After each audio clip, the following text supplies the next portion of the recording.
you get the strong impression that maybe you are just a part of some kind of experiment to them.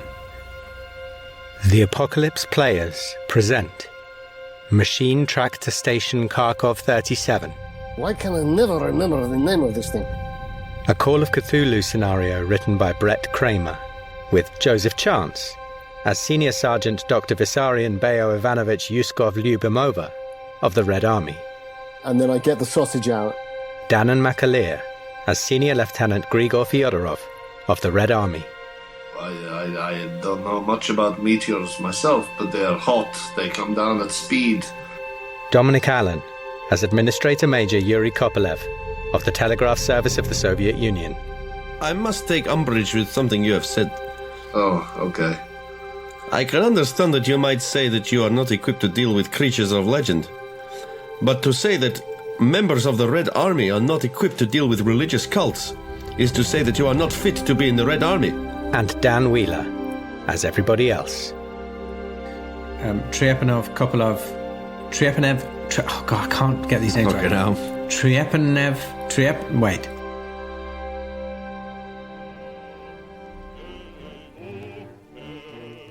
Kopelev, Triepanov and Fyodorov spent some time examining the track, but eventually decided against pursuing it.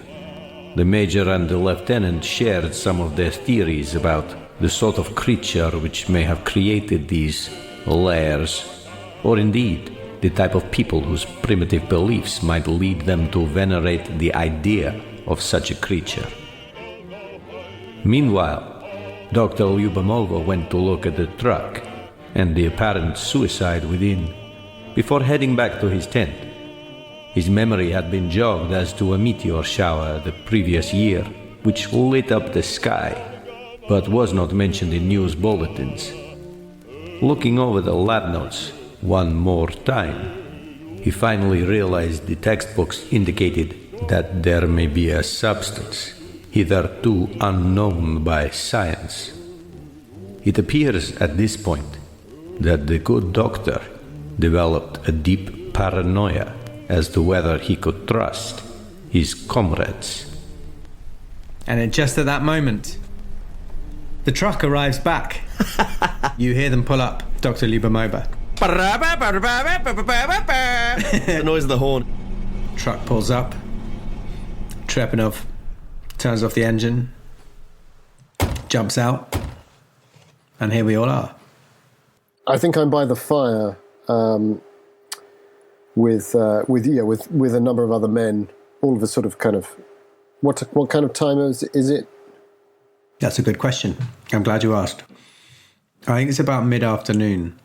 I think they were hoping they'd only go for an hour or so in the morning, but actually it took them quite a while to sort of go through every single dwelling, and poor old Dugov had to dig up a body. And then they stopped by the side of the road. So I think early afternoon, mid-afternoon. Here, yes. Come now. I named the chef once, and now I can't remember what I named him. Kharkov. Yeah. Why you the chef today? It was the other guy the other day. He's much better. Anyway, let's have some stew for the major and his men, and also, of course, for our good lieutenant. I'm going to have a meeting with the officers. Bloshenstev, with your permission, if you keep an eye on this rabble, make sure they are occupied. Everybody's weapons must be clean and ready for firing. Beo. Sergeant. Blochenstev says, you speak to the other officers, you would try to press our case. Very much so. Yes? To leave at the soonest opportunity. I hear you, my friend. Thank you. I reach up to his massive shoulder, and I squeeze it with a gentle massage, obviously, nothing too intimate. And I say, of course, my brother Sergeant. You are right, and yes, well remembered about those meteors. Anyway, I will go speak to the lieutenant, and I sort of trot over. I've got a little bit more. I mean, I wouldn't say I'm my most dynamic, because obviously I do feel still a little bit of a lag in the energy. But I trot over to meet the major and the lieutenant. Can I just double check? Did did they come back? Did Nikolsky and Tamosev, did they come back from their watch? I was sort of trying to get them back early and send the next lot out for the hour shift. Well, in that case, if that's what you're after, then I can say yes, they are back. Nice, okay. I'm going to clock them as I go. And you sent out Isakov and Nosilevsky. Nosilevsky. That rascal.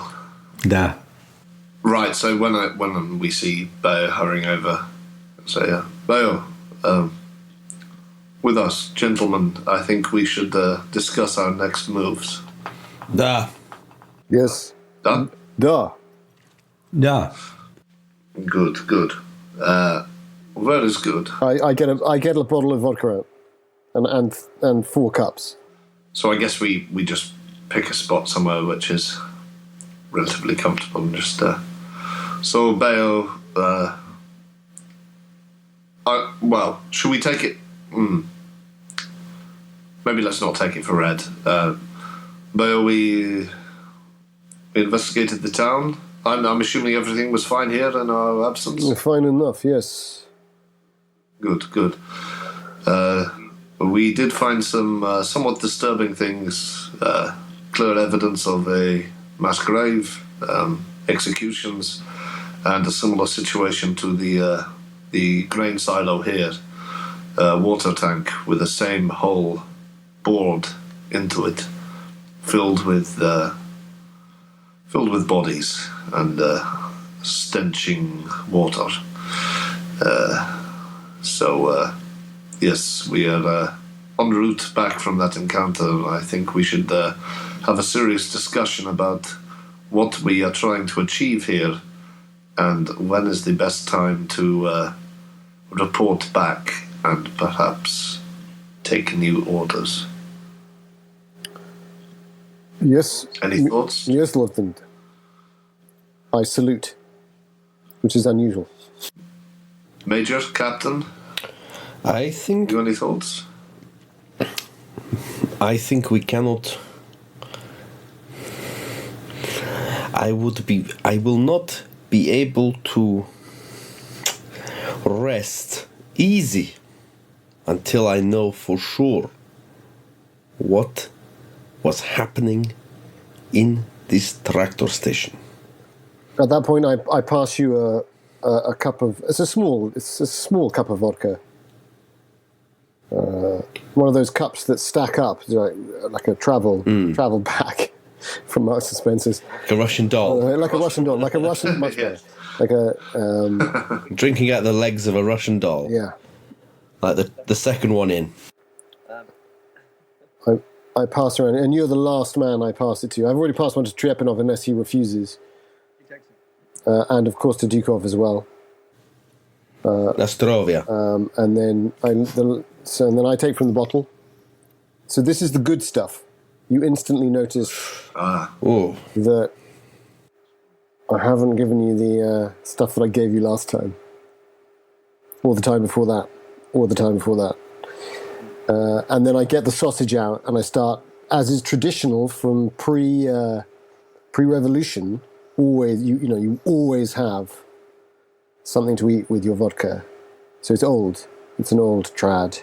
And a nice sausage. And I hand out a bit of sausage with it, and then I immediately start refilling the cups. Thank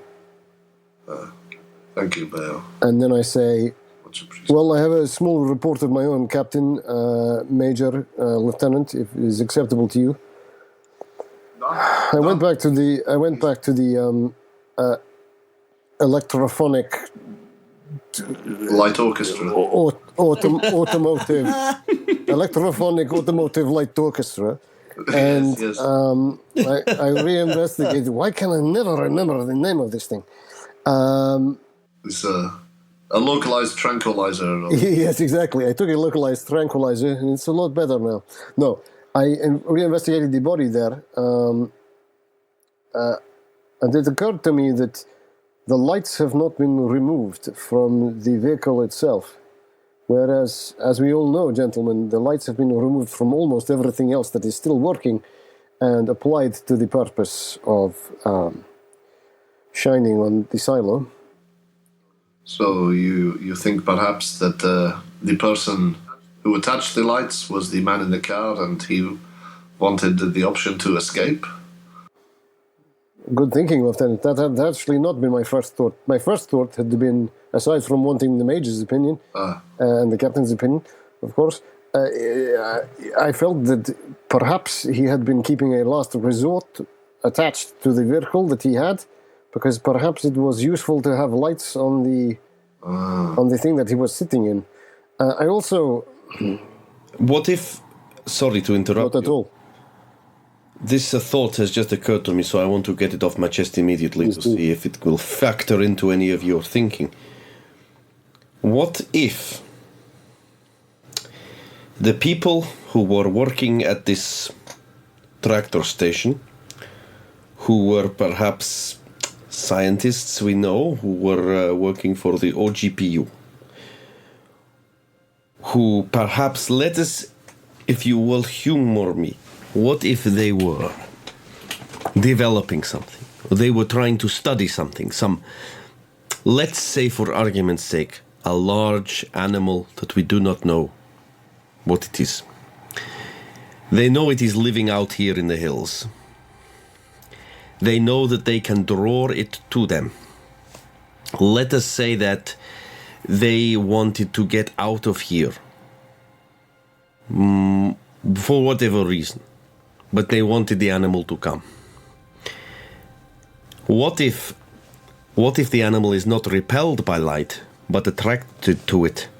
And this was the silo was a food source, and they needed someone to stay behind. So he was not so much as a last resort having the vehicle to have headlamps. He was the man who had to drive the truck with the headlamps to attract the animal, to bring it here to where the lights were. He had to stay, and he knew that he was going to have to be here when it got here. Everyone else was gone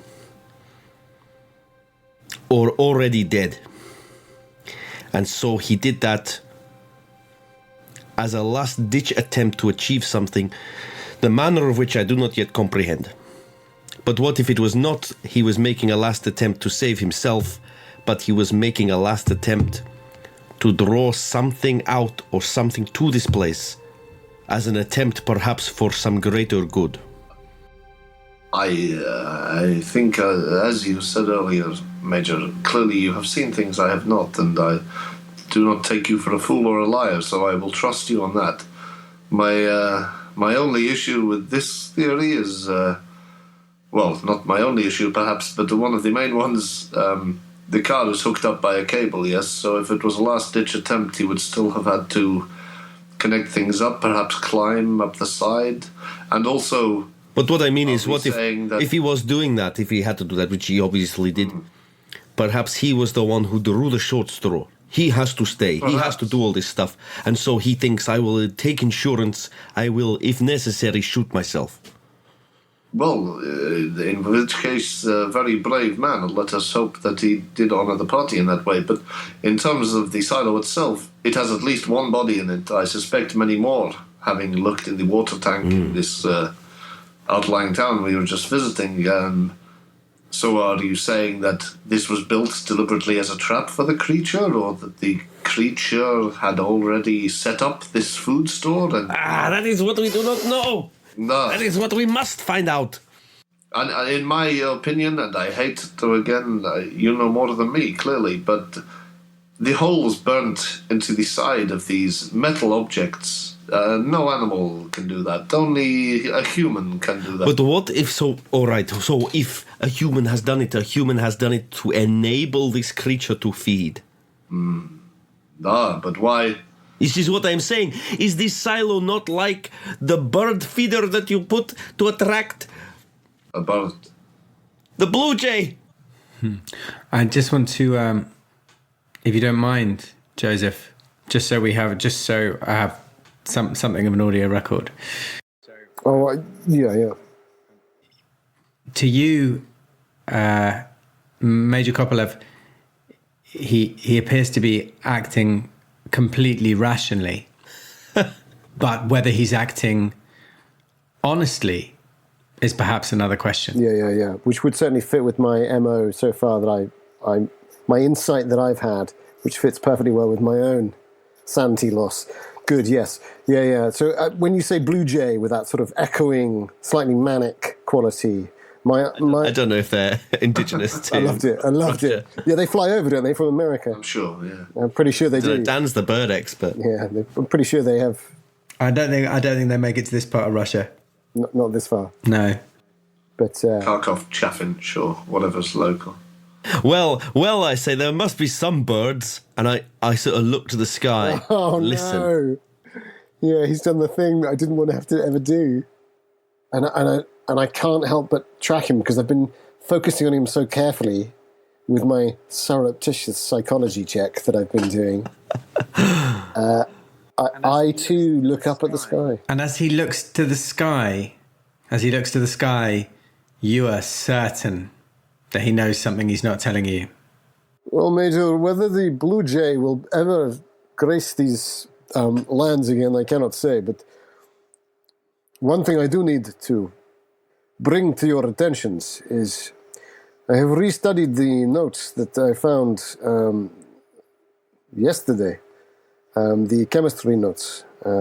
Initially, I was baffled by them and thought that, well, I will not lie to you, gentlemen, I thought they were crazy. They seem to be suggesting a rewriting of all the rule books, and as you know, I will not stand for such things. I'm a man of medicine, and he puffs his chest out, knowing full well that he sounds like a hypocrite. But the truth is, I have restudied them in the light of analyzing the behavior of the Okpu agent. And I am convinced that there was a discovery here. Perhaps this would fit with the idea that you are suggesting regarding... I don't know. He lowers his voice and leans forward to you and says, I don't know, maybe this animal that you describe. Initially, I think that sounds a little crazy too, but now I'm beginning to wonder if the connection is, what if they discover a new element? And you will never believe this. Lieutenant, you will never believe this. But the key to all of this was Bloshinstev. He reminded me. Back in 31, you remember, the meteor shower. We all saw it, yes? Beautiful. Stars falling to the earth.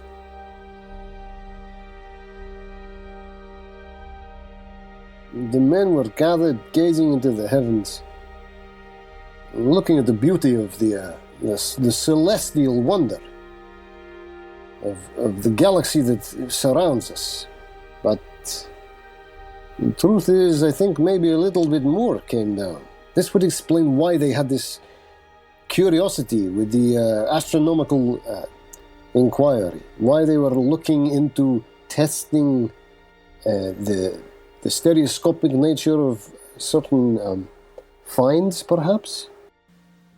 And would that not fit the description of the holes on these tanks? The melted edges. I don't know much about meteors myself, but they are hot. They come down at speed. Could they have knocked these holes into these? It seems bizarre that they would only hit these two things, which would then be filled with bodies. But then perhaps they hit all around this area, and it's covered with snow, or these are the only ones we've seen. I don't know. Perhaps that's a crazy idea, but since we're talking about giant creatures and crazy people, I thought I'd throw it into the mix. Anyone got any astronomy skill? No. I just said I didn't, but let's check. No. Or what about geology? No. Okay.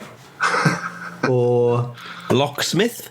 Martial arts? Natural world. Russian language? Finnish? natural world. You can give me natural. I'll take a natural world or natural history, or just an intelligence, but it will have to be a hard success. Okay. I'll give it a go.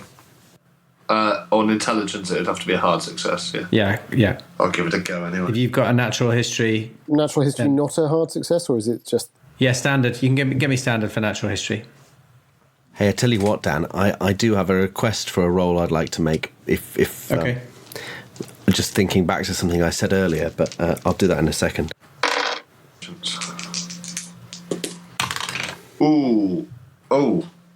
So I got 22 on my intelligence, which is 60. Yes. Okay. It's funny that it's you, because as these words come out of your mouth about, the holes in the silo and the tank being burnt with meteors, you suddenly realize what you're saying is nonsense, because if a meteor came down, it would, even the smallest meteor would create quite an enormous impact crater. Yeah. So if something had landed, there would be huge crater. I'd like to point out that I, as Danann, did realise that, but I just for absolutely my believe sake, you. Who knows how these rules work, though, when it comes to extraterrestrial bodies? Yeah, exactly.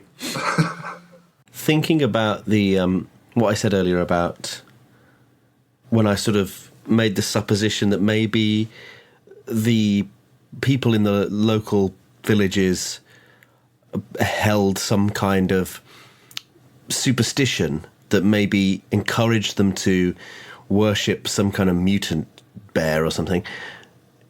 Would it be possible to do an occult roll? I didn't realise I had such good occult. Would it be possible to do an occult roll to see if I can glean, I remember anything or know of any superstition like that might be relevant, or that sounds like it fits the model? This is a good question. Let me get my answer ready before I get you to roll, if that's all right. Oh, no, do, please. It's a sort of a bit of a cheeky, it's a sort of reverse engineered detective work. That's what you're here for. I suppose so. What am I good at, and how can I phrase that like a question? Okay, so give me an occult roll you've asked about occult, so give me an occult roll to see whether you have any knowledge about the beliefs of this part of the country. Yeah, perfect.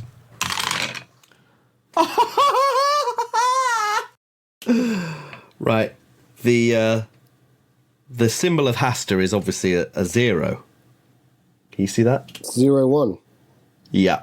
Another 0-1. Okay. I think this is the first time we've ever had 2 0-1s, definitely.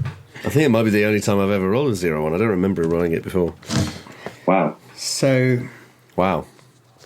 I might have to get you some more information. We're only going to die. Oh! We're only going to die horribly, not really, really horribly. No, we'll still die really, really horribly. We'll just know it's about to happen and how. We'll know what's doing it. Which does make it worse, in a way. It makes it a lot worse. So your knowledge, you've been saying this for a while now. You've been saying, perhaps they have some superstition, some superstitious belief, and this is based on your knowledge that there are, there are these occult groups that believe things that are dangerous. Whack jobs. Whack jobs. And then you also remember that there's some people some people in your party were very superstitious about the deformed rabbit, wanted it buried. But in terms of this area, all you are aware of, even with, all your excellent knowledge of the occult and of the religions of this area, is that there are some villages in this area where people may be clung on to the old faith, as in, Orthodox Russian Church, longer than the party would have permitted.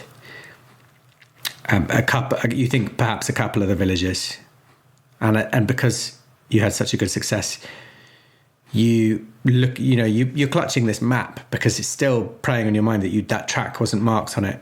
You look down and you see the name of Tsechenka And you were like, I remember that name. They were trouble. They wouldn't drop their faith. They were politically incorrect. They were politically incorrect because they clung so tightly to their Orthodox religion. But no, in terms of strange occult practices or beliefs, you don't know of any in this area. You just know of, and it's just as bad, obviously, the Orthodox Church is just as incorrect, just as wrong, but it's not particularly weird. Right. What was the name of that village again, sorry? Sechenka. Right. I know that what I am describing is fantastical, but if you look at this, and I think I probably don't hand it over to the lieutenant. I hand it over to the major, and I say, if you look at this, I think it is irrefutable. With further analysis, something quite remarkable might have been found in one of these aerolites, these meteors. I'm not sure, and I close the book and then I put it back into my inside pocket, unless the major takes it. I'll take it and have a look. Yeah. Oh yeah. So the major does take it. What does this all mean? Which leads me to believe that perhaps we are not the right men for the job. We need a sophisticated scientific team, I say, looking at Lieutenant Fyodorov. I certainly know it is the opinion of the men that it would be better if we left here as soon as possible. Our supplies will be limited. We cannot eat or drink from this location. Can you give me a spot hidden, please? Fyodorov and Lyubimova. I'm on fire tonight. Apart from my failed sanity check. Damn it. 08. So you notice, Lyubimova, as you're saying this, you glance over to the men, because you just said, some of the men would say it'd be good to leave as soon as possible. You notice Sergeants Blokhinstev and Kovalevsky having what looks like a little bit of a surreptitious conversation about something. So, Lieutenant, I don't know what you think, but I certainly feel a little out of my depth. I think the men would certainly think that it's time to move, because we are not necessarily the right team for the job. Reinforcements might be needed. No, we need to. Well, I'll speak bluntly. We need to have a very serious conversation about what we are hoping to achieve here and how we get that done. Major Captain, I don't presume to know your real mission here, but let's be honest with each other. It's not fixing the telegraph wires. My men are not equipped to deal with a creature of legend, nor with religious cults, or anything that stashes hundreds of bodies in silos. And if this is the site of some new element, well, I have no scientists with me. I must take umbrage with something you have said. Oh, okay. I can understand that you might say that you are not equipped to deal with creatures of legend. But to say that members of the Red Army are not equipped to deal with religious cults is to say that you are not fit to be in the Red Army. Well, I see your point. Perhaps it was me not explaining myself properly. I mean that... I understand your meaning, but I had to say it. I appreciate We that. cannot afford to become politically incorrect ourselves. I appreciate that. That would be an issue. My meaning was perhaps... Akraminov would not be happy. We are not equipped to deal with religious cults who have an actual deity running around the hills to feed. This is the difference. Political orthodoxy will be furious. He will, yes. But my point is, I'm sure you see my predicament here. How much my men can help in this situation, especially with all the illness running through the camp. We cannot drink the water, we cannot hunt the food. No. We are not equipped to make any further discoveries, so... Well, let me tell you what... Here are the criteria by which I feel like I can leave this place. There is only one thing I want to do. I want to find the people who know what happened. And I do not believe they are all dead. I do not believe that they have all fled. I believe that in one of these villages, there is someone, somewhere, who can tell us something. And I would have that person put into the custody of the Telegraph Union. I see. Thank you for being so forward with me. Because they have been sabotaging the telegraph poles. Quite so, and I agree. That way I will have fulfilled my brief. And we will have fulfilled our duty if we assist you in this manner. Quite so. And we maybe, if we can find some information from this person, if they do exist, which I do believe they do, then maybe we can avert something terrible happening like has already happened here. Again. Well, in which case I'm in agreement. There are 2 more Kokolses in the immediate area, is that right? Something like that? Do we have that information? Da, there is Tsechenka, and there is, I have it. Bielensko. That's it. On which point, Lieutenant? Da. We stopped in a kolkhoz on the way here, where we saw the rabbit. Da. I would be lying if I said I did not detect that you are all very uncomfortable about that place. Something had happened there which I believe you had a hand in. Well... Is it connected to what we are seeing here? No, not that I can detect. You have my word on that. You know, the orders we receive as men of the Red Army, of course, we follow them out to the letter. And we agree that it is for the good of the party and good of the people. It does not mean that sometimes it is not a difficult thing for men to do. I understand. That is the only reason there was disquiet in that place, as far as I know. What is it they were guilty of? Hoarding grain, the stashing of food, working against the people. When was this? I look very keenly at the Major as he's thinking this. This has very much drawn my attention. This was last fall, I suppose, to use an American term. Oh, by the name of the party, of course. Of course it was. Of course. No, but... Major, if you permit me? Yes, please. Any light you can shed on this matter is invaluable. So the meteorites fall in 31.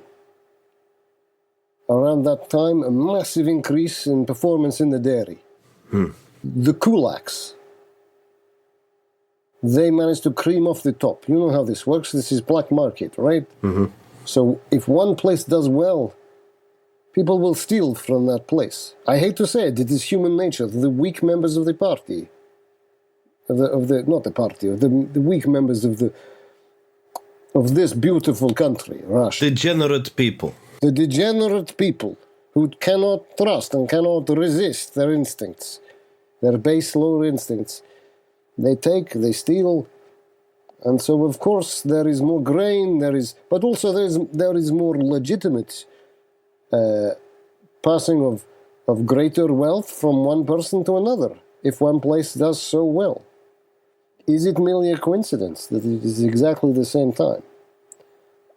And is it merely a coincidence that only 18 months later, after a fierce putting down of a terrible crime against the Soviet Republic by the good lieutenant here and his men, that this desiccation, this devastation around us, and I gesture around somewhat dramatically, is to be seen? Yes. I begin to think there must be a connection between this. There must be a connection. Lieutenant Fyodorov, as you listen to Lyubimova speak, you observe a look in his eyes. I mean, he's always had a slightly eccentric, somewhat fanatical streak, whether performed or genuine. But there's something about a look in his eyes that you find slightly disturbing, and you begin to wonder whether all this chat about the meteor is, whether he's maybe had too much to drink, or whether something has really affected him. You don't know anymore whether you can trust his judgment. Yes. What if they were not storing grain to cream off the top? What if they were doing it for some other purpose? I know I keep going on about this, but I cannot simply forget what I have seen, what I have observed with these silos. They scream to me. They are exactly like a bird feeder full of seed, or a spider's clutch of food. They are. There is something they are there for. Major, can I ask you a question, frankly? Lieutenant, with your permission. What is the greatest number of men you have controlled under your title as Major? Me? Yes. Commanded. It is... I am not a Red Army, Major. No. 25? You've had 25 men? No. Who you put into trucks and you tell them where to drive, when, and how, and why? The longer we stand here talking about this, the more scared they will get. And as you say that, you notice Blockenstuff and Kovalevsky approaching. And Kovalevsky steps forward and says, Lieutenant Fyodorov, may I inquire, are we planning on making tracks tonight? Looks like we have maybe another hour at daylight. Are we setting off tonight back to the depot? This is just what we are trying to work out now. Of course, we want to get away as soon as possible, but we want to make sure that we have everything in order here first for our reports. Of course. I'll get back to you in a matter of minutes. Of course, just to give you a report of the state of the men. As you know, some of them are unwell with a stomach complaint, and a few of them are laid up in their tents and refusing to leave their tents. But those of us who are sound of body and mind are a little concerned about the repeated talk of contagion. And also, if I could speak plainly, sir, we came out here understanding that we were to fix the telegraph lines, and the men... I'm speaking on behalf... Then fix the telegraph lines! Is that an order, sir? Yes! The Major. You'd like us to begin Major, please. tonight? Should Go we and take fix the You want to fix the telegraph lines? Fix the telegraph lines. You want to lie in your Understood. camp? Lie in the camp. Understood. I'll order the men to take down the poles around the silo now, sir. Good. Salutes. Do it. Starts walking off. Major. You realise how difficult you've made life for me now. All right. I can make life a lot more difficult for everyone here. If you want to go, go. I have work to do, but I will put it in my report. I was told the Red Army I could rely on for their assistance, and I will report back that I could not. You can rely on a dog for as long as you don't kick it to death, Major. If you treat a dog well, If a dog bites you, you take it into the woods and you shoot it. Major. How can you look around and not see that we are in the deepest shit? And you want to go back and sit on your arses and just pretend like nothing is happening? Eventually it will get you. Comrades. Eventually something will come and it will get you. Thank you, Major. You've made your position quite clear, as you've made mine. If I want to leave, I can, so I will be taking my men and leaving now. Good. Lieutenant. Das vidania. Lieutenant. I walk away. Bayo's got a wealth of experience behind him, and he knows him. He's a good man. And yet, Fyodorov, I think, would leave him to die in a heartbeat if it meant saving the rest of the men. Fyodorov starts to think. His mind wanders back to the blizzard of the post-war period. And I was once again in the uniform of the Whites, return to me now, cleaned of sweat, but not the other, more damning stains. And I am made to face my men, my malnourished, hungry men, my desperate men, wearing their old white uniforms, just like me. The young commander presses a large stone into my hand. "It is time, traitor," I hear whispered in my ear. "Prove yourself." I snatch a glance back at the young commander, but his face seems to morph into Kopelev's. That same quiet zealotry. I grip the stone tight in my hand as the swaying figure staggers forward to meet me in the center of the square. Andrei's face appears before me in the swirl, gaunt, white, desperate. His eyes widen madly. I grip the stone tight, raise my arm high above his head. I try to remember that young commander's face. All that appears is Kopelev's.